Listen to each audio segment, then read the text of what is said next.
This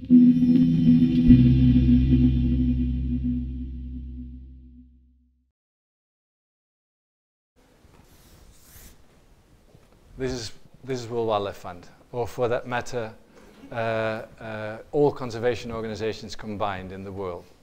And together, they have, at that time, they had about $1 billion US a year to spend, which is pitiful compared to the sort of destruction that goes on in all these areas around the world.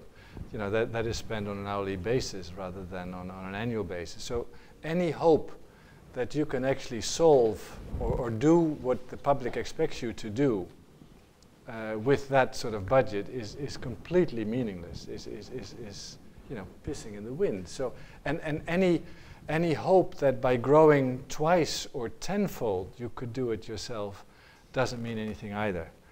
That you have to think differently there. So, of course, World Wildlife Fund at that time and still has wonderful projects which are you know, little glimmers of light in seas of destruction, but those projects themselves will never change that situation. Now, the question then is, who determines what happens here? The parties that actually determine that, of course, are bodies like governments and businesses and consumers.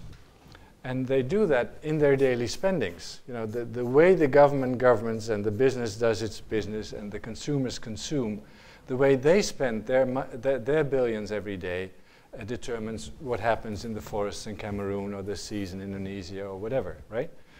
So if you want to have any hope here, I thought you have to become good in communicating with governments, businesses, and consumers, and give them a reason to do things differently here. So what we then did is say we need to set very specific targets in specific areas, you know, like I mentioned, the forest and the wetlands or whatever, that need to happen over the next 10 years. And realize that we can never do that ourselves with our projects, but that what needs to happen there has to be done by business, governments, and consumers. And that we have to find a way to deal with that.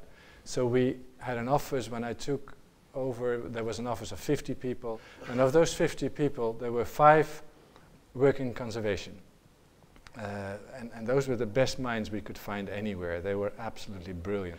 And we had 35 people working in marketing and communication, because they were the ones doing the conservation. They were the ones dealing with the governments, the businesses, and the consumers.